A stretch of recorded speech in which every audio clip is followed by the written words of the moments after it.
Radio Dwarka परिवार के सभी सदस्यों को मेरा नमस्कार। भगवत गीता का पहला श्लोक या पहला प्रश्न धृतराष्ट्र ने क्यों किया, क्यों कहा, इस प्रश्न का उत्तर आज हमें दे रहे हैं अमोघ लीला प्रभु। और आइए लेके चलते हैं और उनसे जानते हैं कि ऐसा क्यों हुआ था और इसके पीछे क्या कारण था और इस श्लोक का क्या अर्थ है। हरे कृष्णा डियर लिसनर्स। तो आज हम भगवत गीता का पहला श्लोक इसके ऊपर चर्चा करेंगे। तो पहला श्लोक जो भगवत गीता का है वो बोला था धृतराष्ट्र जी ने, और इस श्लोक इस तरह से है। धृतराष्ट्र उवाच धर्म क्षेत्रे कुरुक्षेत्रे समवेतायुयुत्सवः मामकः पांडवाश्चैव किम अकुर्वत संजय। तो पहला ये वर्स है जो बोला गया धृतराष्ट्र जी के द्वारा। बड़ी इंपॉर्टेंट चीज ये क्या है कि पहला जो वर्स है भगवत गीता का वो एक सवाल है। सवाल करना बहुत जरूरी है। किस तरह का सवाल हम जिंदगी में करते हैं इसके ऊपर हमने पिछली बार चर्चा की थी। तो पहला श्लोक है, इसमें सवाल पूछा गया कि मेरे पुत्रों ने, पहला मेरे पुत्र और बाद में फिर पांडवों के पुत्र जो पांडवों ने क्या किया, तो इसके बारे में पूछ रहे हैं संजय से धृतराष्ट्र। तो पहला श्लोक धृतराष्ट्र ने बोला। अभी जो धृतराष्ट्र है इसका मतलब क्या होता है। धृत का मतलब होता है कस के पकड़ना और राष्ट्र का मतलब होता है साम्राज्य।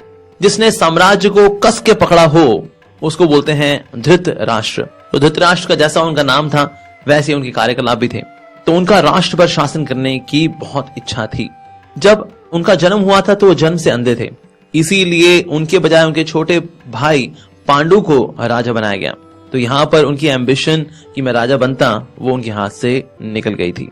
लेकिन जब पांडु क्योंकि शिकार करने में अक्सर व्यस्त रहते थे, बाहर ज्यादा व्यस्त रहते थे, तो इसीलिए पीछे से थोड़ा बहुत राजा के तौर पर धृतराष्ट्र रह सके। लेकिन जब पांडु की मृत्यु हुई तो पांडु के सबसे बड़े पुत्र युधिष्ठिर को राजा बनना था, लेकिन उस समय युधिष्ठिर बहुत छोटे थे। तो इसीलिए धृतराष्ट्र को थोड़े समय के लिए राजा बना दिया गया था, जब तक कि युधिष्ठिर बड़े नहीं हो जाते। तो थोड़े समय के लिए भले राजा बने, लेकिन उनकी इच्छा ये थी कि मैं राजा रहूं और उसके बाद मेरे पुत्र वो राजा बने। तो उनके 100 पुत्र थे जिसमें दुर्योधन सबसे अग्रसर थे। तो यहाँ पर आज हम चर्चा करने वाले हैं थोड़ा सा धृतराष्ट्र के चरित्र पे। जब हम रोशनी डालेंगे तो हम जानेंगे कि किस तरह से एक नॉन आइडियल लीडरशिप उसके क्या सिम्टम्स होते हैं।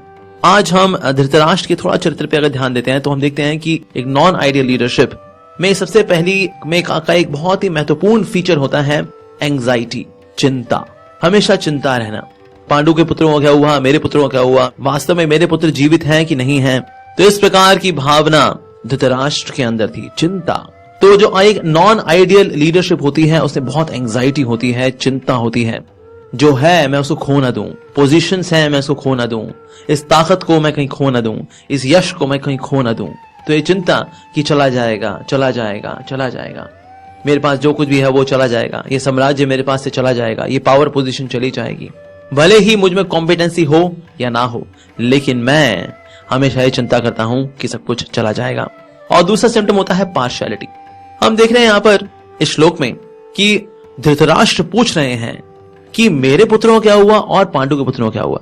वास्तव में उनको ये पार्शियलिटी नहीं करनी चाहिए। एक लीडर के अंदर ये क्वालिटी बिल्कुल नहीं होनी चाहिए, पार्शियलिटी। वास्तव में एक लीडर को सबके लिए इक्वली कंसर्न होना चाहिए। लेकिन यहाँ पर उनका कंसर्न है, लेकिन अपने पुत्रों के लिए अलग कंसर्न है और पांडु के पुत्रों के लिए, पांडवों के लिए अलग कंसर्न है। तो यहाँ पर हम देख रहे हैं जो जगह चुनी गई जिसके बारे में पूछ रहे हैं वो है कुरुक्षेत्र। लेकिन उससे पहले एक और शब्द आया धर्म क्षेत्र। तो धर्म क्षेत्र कुरुक्षेत्र। तो ये कुरुक्षेत्र नाम का स्थान ये भला धर्म क्षेत्र कैसे बना। प्राचीन काल में एक राजा हुए थे, उनका नाम था कुरु, जो कि बड़े आइडियल लीडर थे, बड़े आइडियल किंग थे। और वो चाहते थे कि धर्म की खेती हो। तो धर्म की खेती के लिए उन्होंने धर्म के बीज बोने थे। इसके लिए वो चाहते थे कि ये स्थान पर सारे पवित्र कार्य हों और यहाँ धर्म बढ़े। तो क्योंकि उनकी धर्म को यहाँ पर पनपने की, यहाँ पर पाने की बहुत इच्छा थी, इसीलिए भगवान विष्णु ने उनकी परीक्षा ली। और भगवान विष्णु ने जब उनकी परीक्षा ली तो उन्होंने उनसे मांगा कि ठीक है राजा, अगर तुमको चाहिए कि धर्म यहाँ पनपे तो तुमको मुझे कुछ देना होगा। तो राजा ने अपनी बाई टांग आगे कर दी। तो भगवान ने सुदर्शन चक्र से उनकी बाई टांग काट दी। फिर उन्होंने दाई टांग आगे की तो वो भी सुदर्शन चक्र से भगवान ने काट दी। फिर उन्हें दाया हाथ आगे किया वो भी काट दिया, और बाया हाथ आगे किया वो भी काट दिया। तो इस प्रकार से जब चारों उनके लिम्स बॉडी के कट गए, यानी कि पहले लेफ्ट पांव, फिर राइट पांव, फिर लेफ्ट हैंड, फिर राइट हैंड जब कट गए, तो उसके बाद फिर कुरु राजा ने अपना सर भगवान के आगे कर दिया।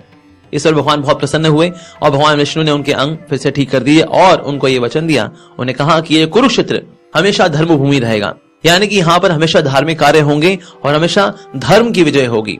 क्षेत्र का मतलब होता है ऐसी जगह जहां पर खेती होती है, तो यहाँ पर भी खेती होने वाली है, लेकिन खेती में खरपतवार को उखाड़ना होता है और जो असली खेती होती है उसको लगाना होता है। तो धर्म के साथ है पांडव और अधर्म के पक्ष में थे कौरव।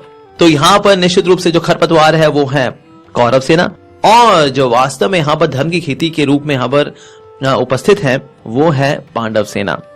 तो निश्चित रूप से क्योंकि ये धर्म भूमि है तो यहाँ पर धर्म की ही विजय होनी थी। तो एक तरह से देखा जाए तो यहाँ पर ये डिसाइडेड था कि पांडवों की ही यहाँ पर विजय होने वाली है, क्योंकि ये एक पुण्य भूमि है। एक और सवाल आ सकता है कि भगवत गीता का पहला श्लोक धृतराष्ट्र के द्वारा क्यों बोला गया। धृतराष्ट्र को वैसे वेद व्यास जी ने ये आशीर्वाद दिया था कि आप दिव्य दृष्टि के द्वारा जो कुछ भी हो रहा है युद्ध भूमि पे उसको देख पाएंगे, लेकिन धृतराष्ट्र ने कहा कि मैं अपने पुत्रों को मरता हुआ नहीं देख पाऊंगा, इसीलिए मैं दिव्य दृष्टि नहीं चाहता। आप संजय को दे दीजिए दिव्य दृष्टि। दिव्य दृष्टि के माध्यम से वो सब कुछ देख लेंगे और वो मुझे सुनाएंगे, तो मैं सुनना चाहता हूं। सुनना एक बहुत ही महत्वपूर्ण कार्य है भक्ति में आगे बढ़ने के लिए। तो स्पिरिचुअल लाइफ में आगे बढ़ने के लिए जो लोग सुनने के लिए बड़े आतुर होते हैं बड़ी तेजी से आगे बढ़ते हैं। वैसे बायोलॉजिकली देखा जाए तो कान और हार्ट के बीच में कोई डायरेक्ट कनेक्शन नहीं है, लेकिन स्पिरिचुअली स्पीकिंग हमारे कानों में और हमारे हृदय में एक डायरेक्ट कनेक्शन है। तो सुनना, इतने ध्यान से सुनना कि जो भी हम सुने उसको सीधे अपने हृदय में स्वीकार करें। तो इसीलिए क्योंकि वो सुनने के लिए बहुत आतुर हैं, इसलिए पहला श्लोक धृतराष्ट्र ने बोला कि मैं जानना चाहता हूं, मुझे बताओ कि मेरे पुत्रों ने क्या किया, पांडवों के पुत्रों ने क्या किया। तो सुनना बहुत बहुत आवश्यक है। जैसे कि लास्ट टाइम हमने आपको बताया था that we are all after various kinds of earrings, but the real earring is hearings about the Lord। और इसीलिए भगवान ने हमको एक मुंह दिया है, दो कान दिए हैं, ताकि हम सुने ज्यादा बोले कम। जब हम सुनेंगे ज्यादा तो हम जो बोलेंगे उसमें सब्सटेंस होगा, उसमें जान होगी, उसमें ताकत होगी। तो ये जो पहला श्लोक है इसमें नॉन आइडियल लीडरशिप के बारे में आज हमने चर्चा की कि किस तरह से जो नॉन आइडियल लीडरशिप होती है जो कि धृतराष्ट्र के रूप में यहाँ पर प्रस्तुत हो रही है। पहला सिम्टम है उसका anxiety to lose and second is partiality. तो ये दोनों ही फीचर एक लीडरशिप में नहीं होने चाहिए। साथ ही हमने चर्चा की क्योंकि ये कुरुक्षेत्र है और धर्म क्षेत्र है, कुरु नाम के राजा ने भगवान की कृपा को प्राप्त करके इस स्थान को दिव्य बनाया था, इसको पवित्र बनाया था, इसको धर्म से आभूषित किया था, इसीलिए यहाँ पर धर्म की विजय होना निश्चित था। और पहला श्लोक धृतराष्ट्र ने से बोला क्योंकि धृतराष्ट्र सुनने के लिए बहुत आतुर है, तो हमें भी सुनने के लिए बहुत आतुर होना चाहिए। आप सबको बहुत बहुत धन्यवाद। हरे कृष्णा।